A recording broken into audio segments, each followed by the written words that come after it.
the Virgin Islands, they're trying something new. Voters are getting the chance to rank their first, second, and third choices rather than selecting just one candidate. As Natalie Brand reports, supporters of so-called ranked choice voting hope it gains steam and cuts through the divisive presidential politics.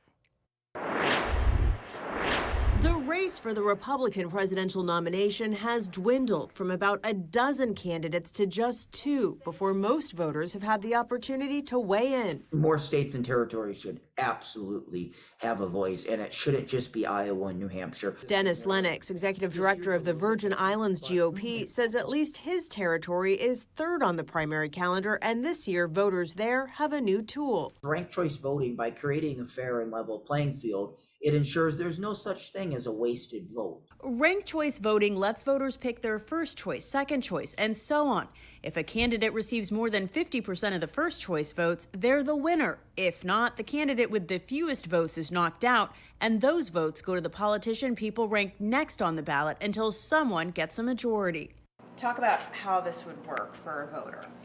So voters have the option to rank as many or as few candidates as they want. Deb Otis with the group Fair Vote is pushing for more states to adopt ranked choice. Right now, we debate who's playing spoiler instead of talking about the issues.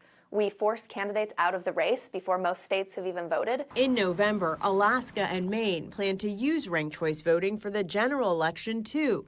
Maine Secretary of State Shenna Bellows says it's brought civility back to campaigns. It requires candidates to reach out more broadly, and it makes elections not just a base turnout election. Critics argue ranked choice ballots are confusing for voters and makes election results harder to understand, eroding confidence in the system.